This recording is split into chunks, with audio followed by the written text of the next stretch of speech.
And thank you all very much for coming along this afternoon. I'm Cherie Federico. I'm Director of the York Festival of Ideas, which is led and curated by the University of York. And it is my enormous pleasure to invite our partner in crime in terms of festivals in York, Cherie Federico, who is a human dynamo in the concept of media arts. And is the co-founder of Aesthetica, the internationally acclaimed British art and culture media organisation that began with Aesthetica magazine in, oh my god, 2003. I know. You've been here you were longer than I have. Aesthetica, if you don't know, is a multi-platform brand with an international audience of 550,000, with a focus on talent development and lens-based media, including art, photography and film. And Cherie's going to explore how the value of the creative industries, despite all of the somewhat questionable narratives emerging from some of our politicians, the sheer economic, social and cultural value of the creative industries and how they play a fundamental role in placemaking, and I think the opportunities for York and North Yorkshire. And so Cherie's going to present for about 40 minutes, then we're going to basically have a conversation with all of you. And it can be very informal, and we'll see where we are at the end of that. So thank you very much. Over to Cherie. Thank you, Joan. So I'm very excited to be here today to talk to you about this. And obviously this is about the business of art and about building the brand. And one of the best ways for me to do that is to kind of tell you the story of the Aesthetica brand and how I built that. So we're going to do, we've only got 40 minutes. So I'm going to talk to you about Aesthetica and the different ways that we diversified the brand, because I think there's a lot in that. I'm going to show you a few videos along the way.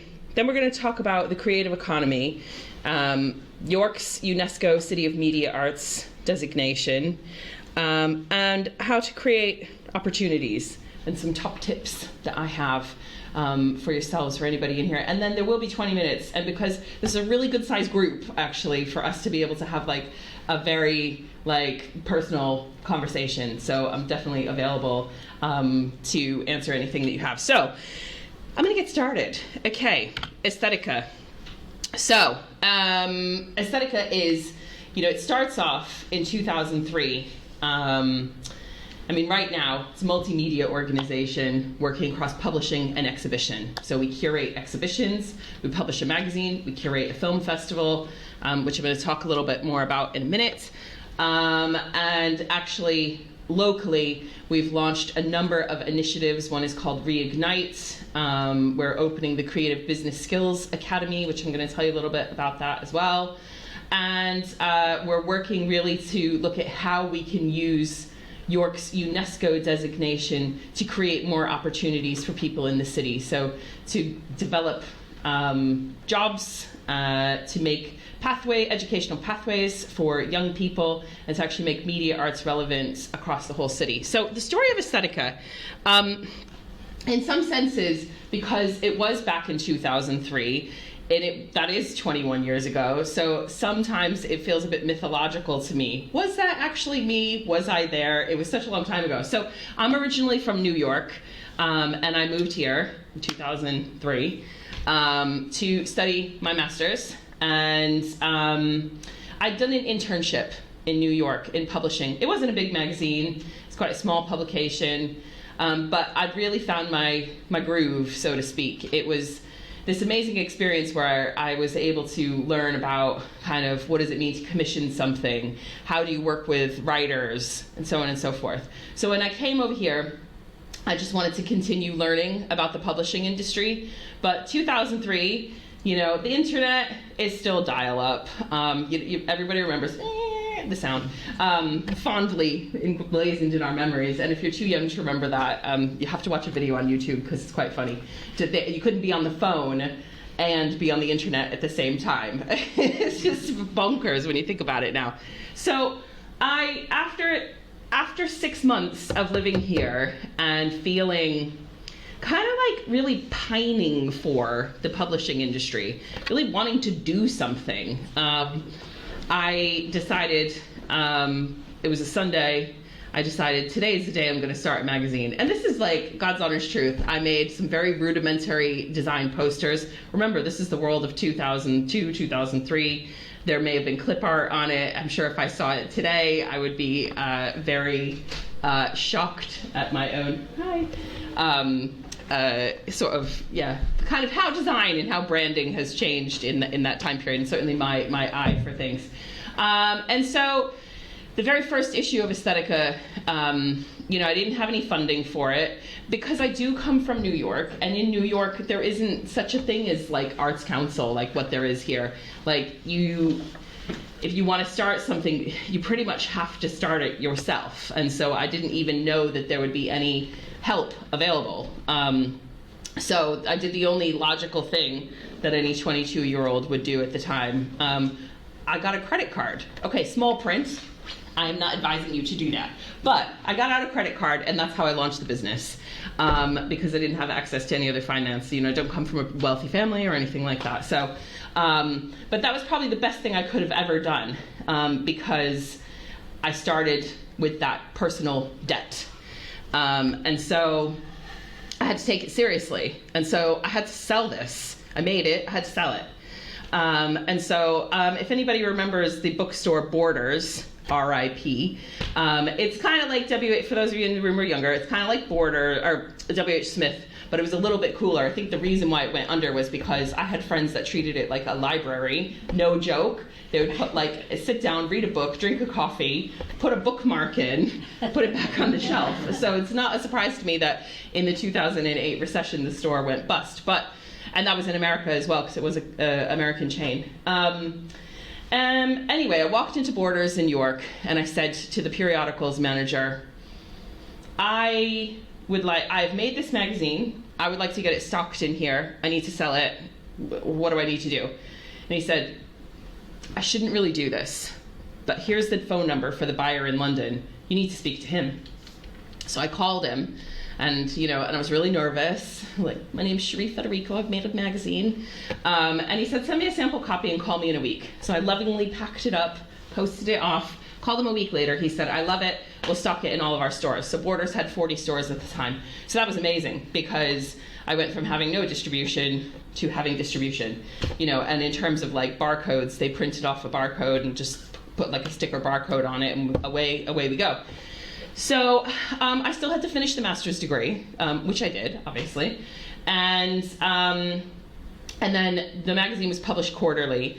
And at that point in time, I didn't believe that I would be able to ever do it full time. I didn't believe that would be possible. So I did a PGC, post-16 education, and I taught at York College for 2 years. And in 2005, I took a week off of work. And I thought, I'm going to take this week off of work. I'm going to work on Aesthetica for a week. I'm going to do nothing else but work on this. Because at that point in time, I was doing it nights, weekends, any spare second of my life. And so I took that week off of work, and I got so much done. I couldn't believe it. This is obviously what this business required was time, and I didn't have the time to put into it. So I decided after that week, I'm going to quit my job and I'm going to give it a go. I'm going to give it a year. We're going to see what happens. That was 2005, and actually, in my adult life was only employed by somebody else for 2 years, York College, for 2 years. I never had a job for anybody else. So we fast forward, along the way, lots of great milestones happened. The magazine was, it started being stocked in W.H. Smith in 2007, which was great for us because obviously 2008 Borders went, so I didn't lose my distribution chain. And now actually we're stocked in 900 W.H. Smith stores. That's high street and travel, so train stations and airports. We're stocked in locations like all the major galleries and museums. We're stocked in the Eurostar, which I love that, and we're exported to 20 countries. And actually what makes me really proud is actually we do that from our office on Coney Street. Well, New Street, Coney, we're on the corner.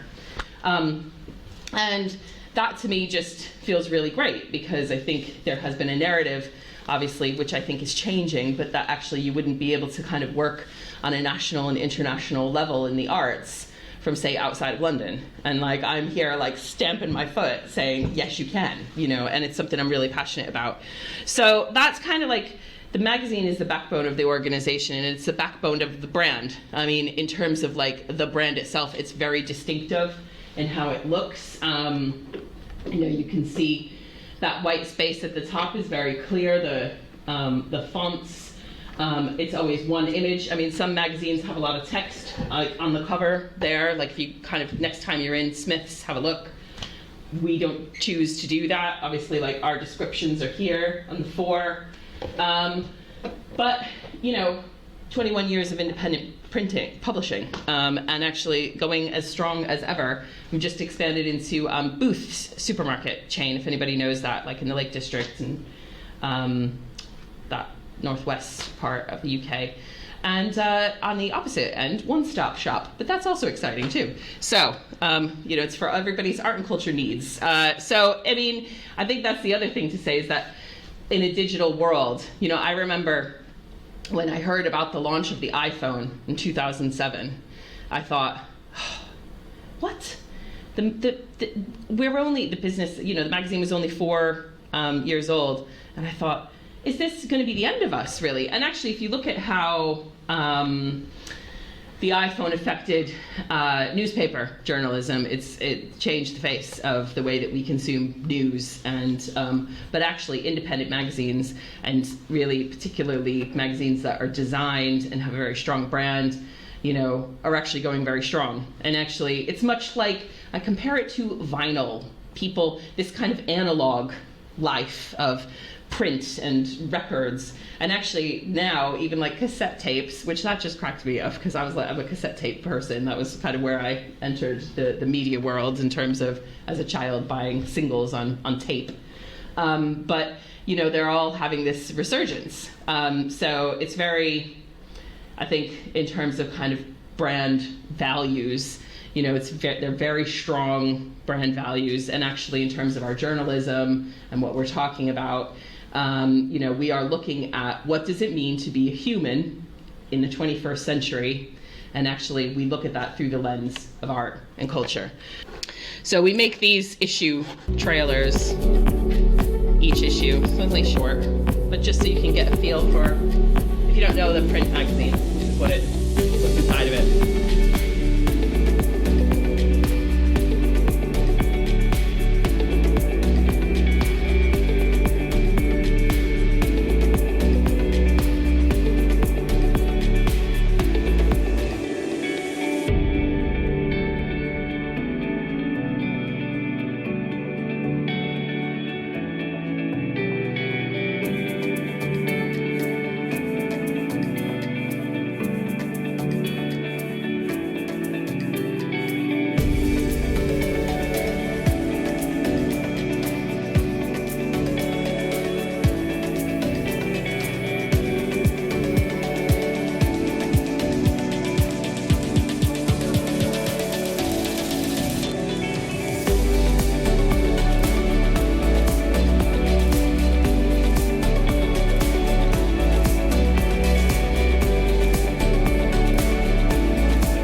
Like last year was, as I mentioned, the 20th anniversary, or maybe I didn't mention, but anyway, last year was the 20th anniversary of the magazine, and and it was really quite a moment for me, because like I looked back at the whole thing, and actually how, you know, to be so dedicated to an idea, you know, 21 years, and a lot of people, and I found it extremely emotional. Like I was doing some, you know, interviews and things, and like a big lecture about it, and you know, like 200 people.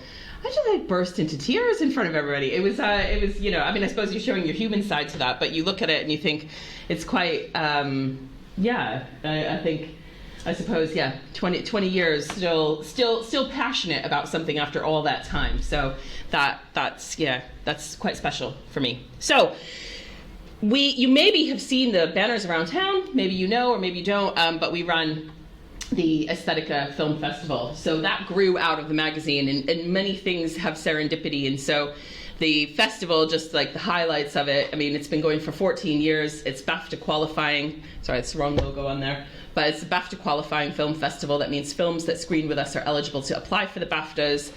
And in the past 4 4 years, we've had 18 films nominated, and we've had 4 wins, which means we've had a win every year. And a lot of those are films that premiere here in York, and so that's actually quite exciting to think about the fact that York plays a part in that journey for that talent to reach those really significant audiences. So the festival, it's a bit of info. The festival takes place in the city center. It's 15 venues. We're screening all sorts of genres. I'm going to show you a little trailer in a second. But as well, you can see in terms of like the brand aesthetics of it, like we've carried those concepts straight through from the magazine to the film festival. As I've said here, it's a hotbed for talent discovery, key annual event for emerging and established filmmakers. But it's more than that because we've expanded, I mean, many years ago now, like 7 years ago, into XR, so virtual reality. And actually last year we launched the Games Lab, and so we're the first UK film festival to include gaming as part of our public program because we're looking at the ways that interactive storytelling is done and how the link between film and gaming. And actually it's a part of audience development, it's part of like natural progression in terms of curation and in terms of kind of like pushing the envelope on, you know, what can be included. I suppose it's not really a film festival anymore, it's a festival of screen and media arts in that sense. So I guess it's probably one of those things when you're thinking about kind of developing a brand, it's like, what are the different strands that you have from it? But again, I didn't sit down and go, I'm going to, well, I did that with the magazine. I'm gonna launch a magazine today. With the film festival, it was a little bit more, we ran a short film competition. So if you remember The World in 2010, there was a lot of free DVDs with like, if you bought The Guardian, you got free DVD. So we joined in on that, and we wanted to publish a DVD of short films with our Christmas 2010 edition. But there were far more people that wanted to be involved in that. So there was just under 1,000 entries that first year. We didn't expect that. We thought, you know, maybe a couple hundred. And so what that meant was that actually most people were rejected because the DVD is only 2 hours in time. So we included 12 films on that DVD, and it felt awful for me because actually, you know, the sort of founding tenets of this organization are about supporting and championing outstanding talent through equality, creativity, and diversity. And so I didn't feel that I was doing that by taking so many good people and saying no.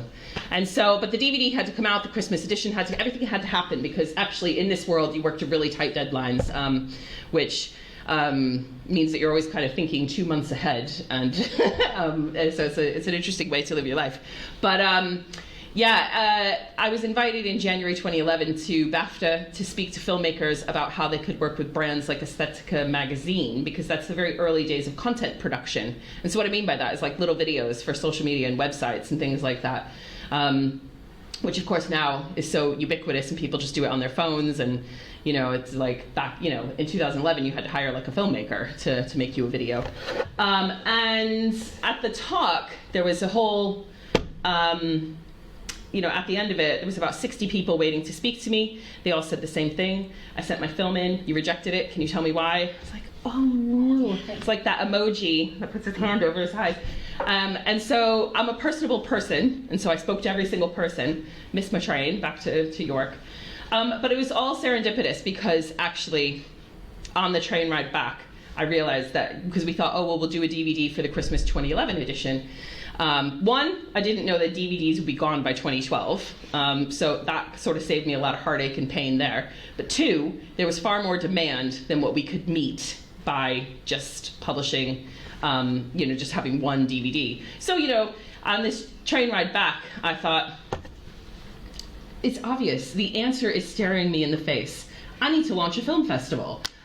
York's never had a film festival before. That's great, I can do it because it's such a beautiful city to live in, and it's such it's easy-ish to get people here because it's not too far from London, and actually when they get here they have this spectacular experience because York is, I mean, I've lived here for all this time and I still sometimes look at it and still can't believe the luck that I had to end up in such a magnificent place. So the first festival launched in November 2011. Guess what? it nearly killed me. I'm gonna be honest with you. It was extremely hard. It was one of the hardest things I ever did in my life. And that's because actually I'd never run an event over 15 venues at the same time. I'd never run a film festival before. Short film is ubiquitous now. We all know what it is because it's everywhere. It's content production. It's on websites, everywhere. Back, 14, 15 years ago, it wasn't. People said to me, is that like a cat playing with a ball of string on YouTube? And I was like, no, it's like a short story. A short film is like a good short story. So anyway, that is the festival, and in terms of like how my time is divided now, I mean, I spend a significant amount of time on the festival, whereas, the magazine now, we're publishing issue 120. So, it's a well-oiled machine, so shall we say. So, and then I'm not going to talk too much about this, but we also run the Aesthetic Art Prize. So in terms of obviously the business of art and developing a brand, I think what you can see when I'm telling you here is that actually the diversifying the business and doing these different things is how it creates like a complete package of, well, I suppose, I can employ people who work across all of our projects, and it becomes actually something far grander in terms of like sharing audiences. I think about it as concentric circles, because if people come into the organization through the magazine, I try to bring them over to the film festival or to the art prize. We also do a creative writing award, which I absolutely love, by the way. It's not in the presentation, and we've been doing that for a really long time as well. And but it's thinking, okay, if someone comes into the organization via the art prize. So the art prize is it's a major exhibition that we put on every year at York Art Gallery. Exhibit 20 international artists, and again, very much in the concept of the magazine, it's looking at how do we talk about the world, what does it mean to be a human in the 21st century, and that's really that's the same thing with the film festival, is that actually we're taking stock of what it means to kind of, I guess, exist in the society we live in today. So actually I wanted to show you another little video, but I got a bit away with myself. So I'm going to show you the festival trailer.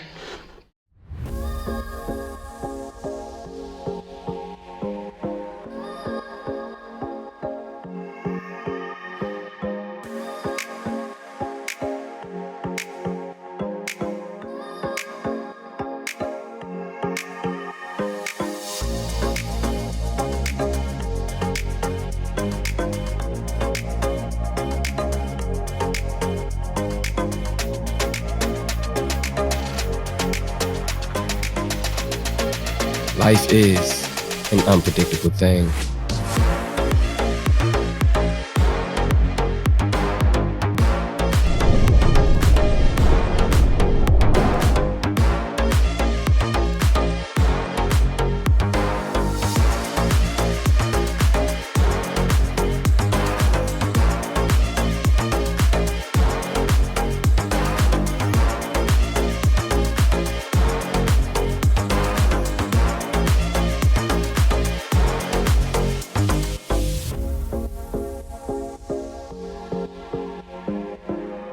I've seen some spectacular sunset.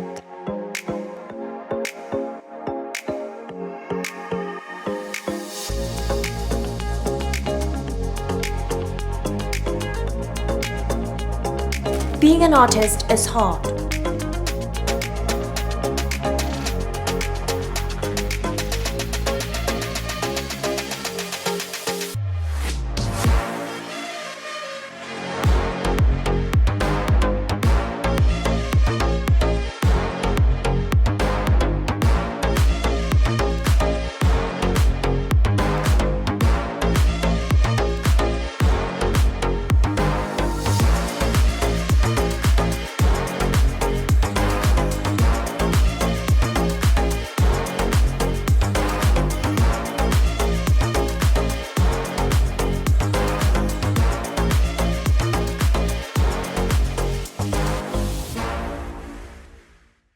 What I really like about that, for me, I mean, I feel like it's got a lot of energy, And I think very much in keeping with like the theme of this year's Festival of Ideas, even because it's the power of, and actually for me, it's kind of like some of the most interesting things about building a brand, building the business of art is it's the power of possibility, and it's the power of really anything is doable. It just requires sometimes a gargantuan amount of effort, but very much so. So I'm going to move on to talk about. So that I feel like what I've done there really is I've established who I am, who Aesthetica is, and why I think, why I'm such a champion of the creative industries, and what I think we can, again, this idea of anything is really possible. And I sort of like embody that notion in sort of mind and soul, and, because actually I feel like, I guess it's about positive risk taking, and it's about sometimes realizing that sometimes you're going to have some great ideas and they're going to work really, really well. And actually sometimes you're going to do things that bomb. And, actually the learning that comes from that experience of something not going that well is equally as important as learning from something that goes really, really well. So there's a lot to take on board with that. So let's talk about the creative industries in the UK. Right now, the creative industries contribute 109 billion, billion pounds to the economy and employ 2.3 million people across the UK. That's considerable. Our region, it's 62% of the jobs are in London and the southeast. That is true, with less than 5% in Yorkshire and the Humber, and less than 1% in York. So it can seem as if, it's almost like an insurmountable task to kind of change the scope of things. But actually, we all have to begin from somewhere. And I'll tell you a little story. Now, Brighton and Hove Council, 7 or 8 years ago, they noticed a burgeoning creative industries economy growing up around. And so they invested in it. They took stock of it. They organized themselves. They, obviously offered incentives, maybe with rents and things like that. And actually, after, we fast forward to the present day, there's now 6,000 registered businesses in the creative industries that employ 16,000 people. Now, in York, the council did a survey in December 2023, so 6 months ago, and they said there was 199 businesses, which is quite low in comparison to today's 6,000. So obviously they're defining it on not freelancers or sole traders, but obviously a certain number of employees employing a certain number of people. I don't know the exact parameters of it, but when I sort of get that information and that data, it actually makes me feel quite excited, because I think it means that there's so many possibilities of so many different places that we can go as a city. And so I think this is kind of the key question. How can we as creatives develop a new business model, diversify our income streams, and thinking about how the many ways there are to build a brand? Collaborations, commercial partnerships, sales, marketing strategies. Where do you start with all of this? And I think, I suppose in the case of like building Aesthetica, a lot of it was like, I did have the benefit of being 22 at the time, and owning nothing, being very happy to eat jacket potatoes and beans for a long time. So, there is that as well. But actually thinking, there are opportunities out there in this sector, regardless of there being challenges, and having gone through, some, nearly 15 years of austerity. I think it can be easy to be very downheartened, or disheartened about thinking about these opportunities and these potentials. But actually, I think it's about actually when you take stock of the assets that you do have, you look at, well, what are the different things that we could do to build this business? What are the different things that we could do to build this brand? And think about how you can coordinate them together, how you can plan them together. What is your brand aesthetic? What are your brand values? Nothing needs to be complicated here. It's just about getting your ducks in a row, so to speak. So moving on to kind of York, and I think if you are in York, we are a worldwide destination for media and arts. We have that UNESCO designation, and it's something that has become very close to my heart in the past year. And that is really, we've had it for a decade, and I didn't really start kind of engaging with it until last year. And so, think, well, why is that? Why wasn't I sort of on the bus from the very beginning? And, well, there's so many reasons for that. I'm not going to go into it, but I'm on the bus now. and the most important thing for me is to think about the fact that, I suppose last year I started thinking, well, we've had this status, and so many people I talk to, so I've got a little girl, and, I maybe talk to some of the parents at the school gate, and nobody knows about UNESCO, and these are people who do go to the art gallery, and they maybe go to the theater and things like that, and you think, I don't know why you don't know this. And so I started thinking, this makes me nervous. What if we lost it, that we've been given as a city? Some of the tool, the keys for success here, to really coordinate and plan ourselves together to actually embed it into educational pathways, to make it meaningful to all businesses and all communities in the city, and that it's full of opportunity. And so thinking about how we can use it to drive inward investment into the city, how we can be more ambitious, how we can think bigger and bolder, how we can raise the bar for aspiration as high as we want. And so it sort of goes back to my anything is possible comment, and that's genuinely how I feel. And I feel that actually, we're just one of 25 cities in the whole wide world, and that to me, and there's three other cities. You'll see on Coney Street there's a sign that says one of 22, and that was made when it was 22. So the three were added just very recently. But if you look on there, Guadalajara, Mexico, Austin, Texas, which has South by Southwest Festival, which of course is internationally renowned. Toronto, which, Toronto International Film Festival, and, major cities. Now, we're not going to be in Austin or Toronto. We're a small city in northern England of a population of 200,000 people.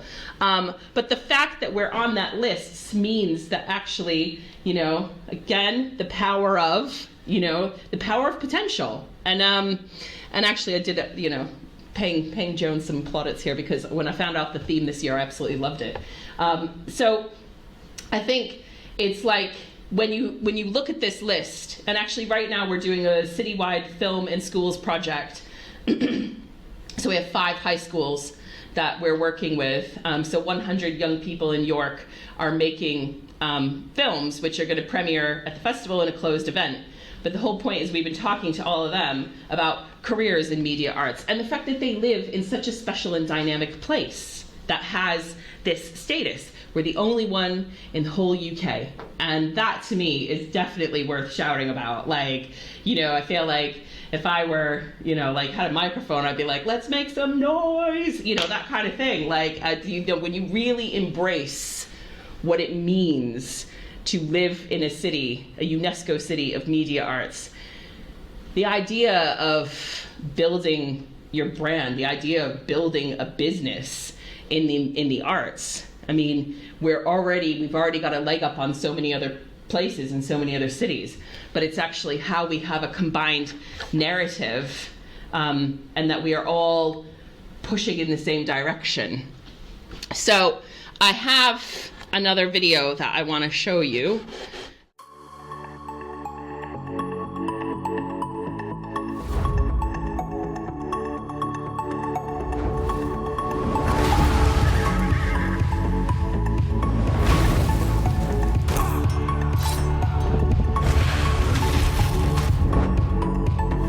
It's all to play for still.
video sort of embodies so much, really, because every bit you would have seen the House of the Dragon in there, which is the follow-on film from Game of Thrones. So the company that do the visual effects for that are based on Beck Swingate in York City Centre. So you can go home and you can turn on Sky, and there's visual effects being done by a York-based company. I mean, I love it. It warms my heart. And you can watch. There's companies in York, a company called Button Down. They make reality television, and so they did a show called Brickies, which is on BBC, which is about bricklayers.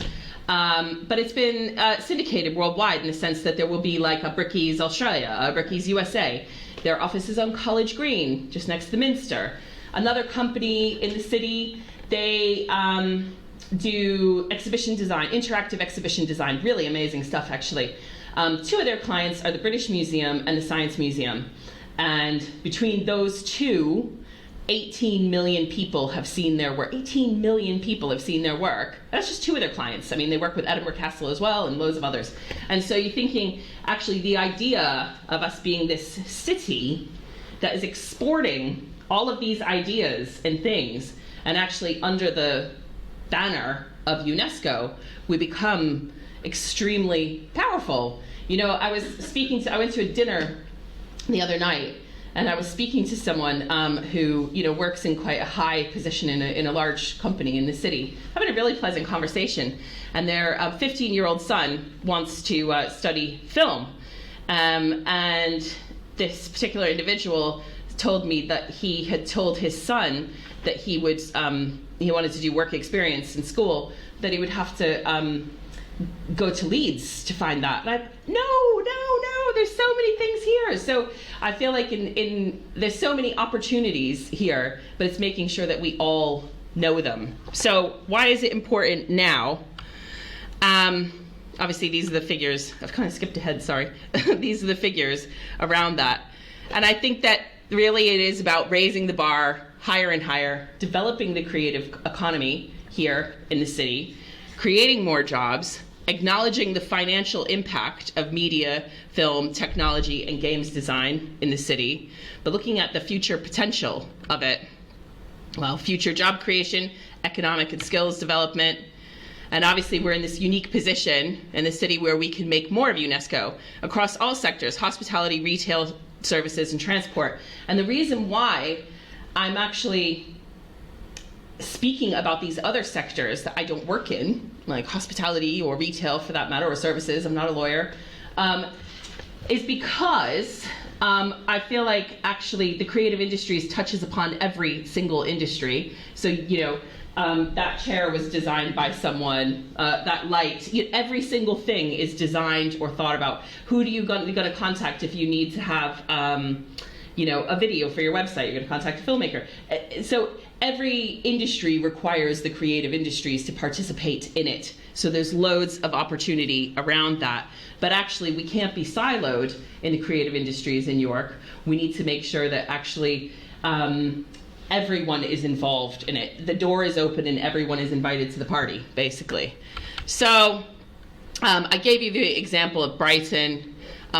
This is about the fact that culture sells, that there are a lot of opportunities around that. 5 million visitors a year to Tate Modern. Edinburgh Fringe, 2.2 million people. I've given you the Brighton example, which always blows my mind, really. But we can transform our city into a knowledge-based economy, which will benefit everybody. So I only have a couple more minutes before we go into the Q&A aspect. But thinking about, if you are wanting to set a business up in the creative industries, or you're working in the creative industries, or any sector for that matter, if you're thinking about yourself as your brand, if you're an artist or a maker, so it's looking at, these are some sort of tips that I'm bringing in here.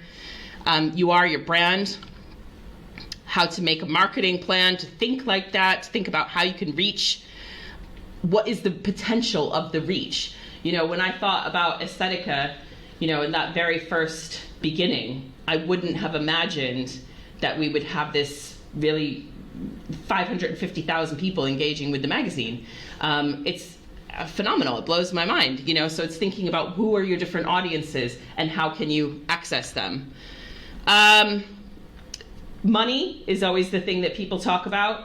And obviously for me, developing that marketing plan is actually, it's quite significant because I'm a big, is everybody being warm? Because I can see some people.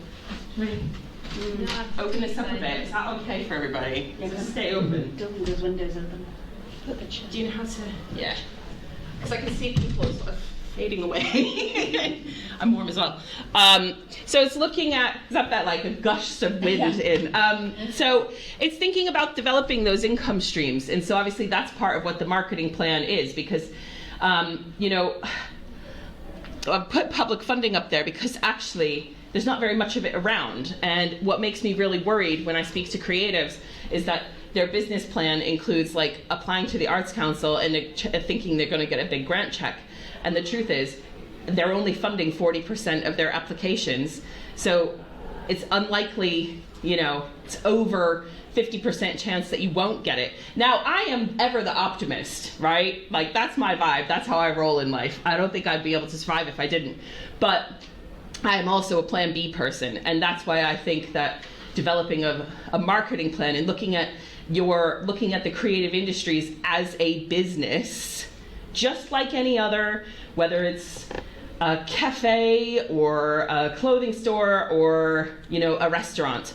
We all rely on supply and demand. We all need customers. And so when developing Aesthetica as a business is actually me putting that mindset onto it, that actually, you know, I'm not relying on public funding because I have to be more self-reliant than that, because it's easy, you know, you could get it and you could lose it. And does that mean that the business is gone? Does that mean all your hard work has been for nothing?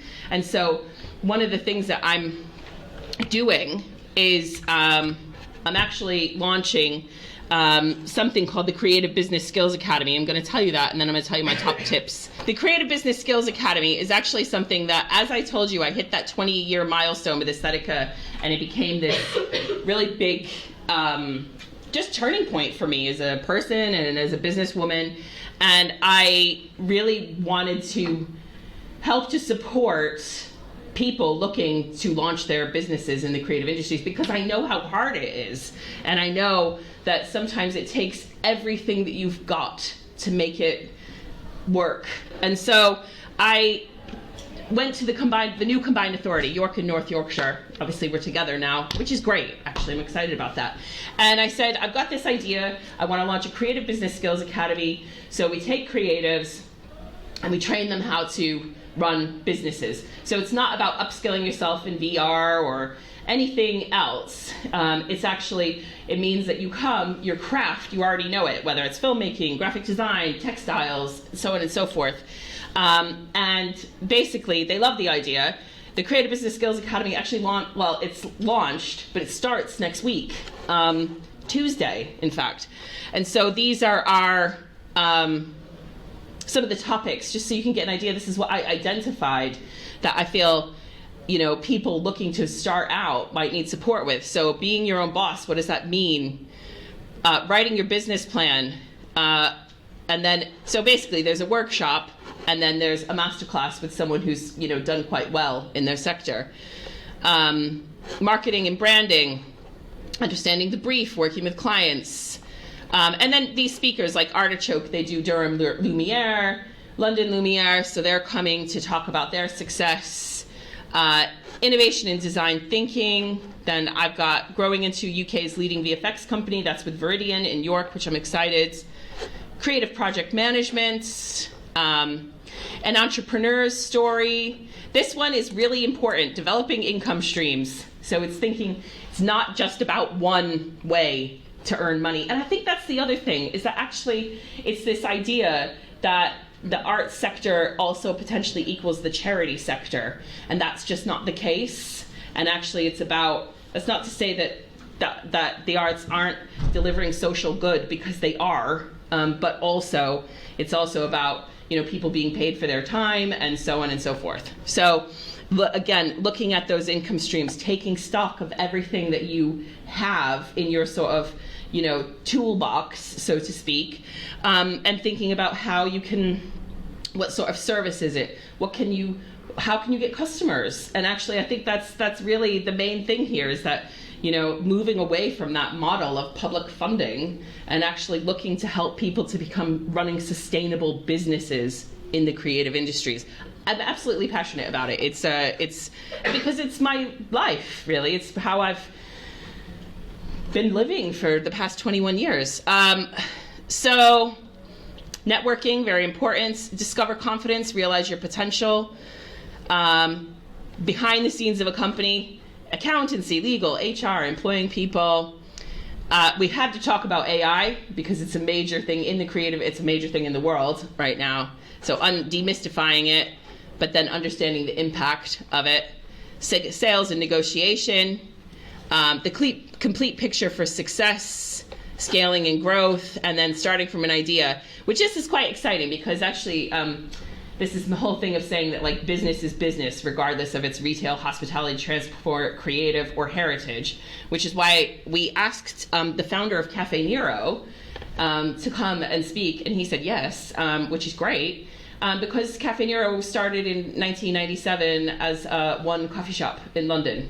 So that's somebody that I think we can, you can learn a lot from. So that's the Creative Business Skills Academy. So, final thing before we move into the Q&A, and we're okay for time, is some of my sort of top tips. And I guess this is like the code that I live by, I guess, in maybe in life and business, but be resilient. So people are going to say no. People are going to say, naysayers, okay? So when I moved here, obviously as this young woman from New York, being like, I'm gonna start a national and international art magazine in New York. People were like, that's impossible, and I was like, it's not, I'm gonna do it, so there's gonna be a lot of people out there who are gonna say to you, I don't think it's a good idea or whatever. If as in listen to your gut, because that little voice means something. Just keep going in spite of the fact that somebody might say that they think it's a bad idea, because actually, why are you listening to them anyway? Yeah. So, dare to dream big. Go big, and then edit down from there. Don't self-edit. Don't start oh, it wouldn't be possible, so I won't have that idea. Have big ideas. Make them as big as you want them to be. Someone who's applied for the Creative Business Skills Academy, so there's 12 businesses, early stage businesses that are starting. And one of them is going to be designing modified clothing for, younger people with cancer. And it's a brilliant business idea, and I'm talking to this person, I'm thinking, I could see this stocked nationally, internationally. And I'm saying to this person, go big, because I think that you've got a great idea here. Learn from your mistakes, and we will all make them, and own them. The biggest mistake I ever made, I made loads of them, but the biggest one I ever, issue 7 of the magazine, never forget it. So the magazine used to be called Aesthetica, a review of contemporary artists, which obviously we ditched all that, but back in issue 7, this is 2004 or something. I actually spelled contemporary wrong on the cover, okay? That's a big, big mistake.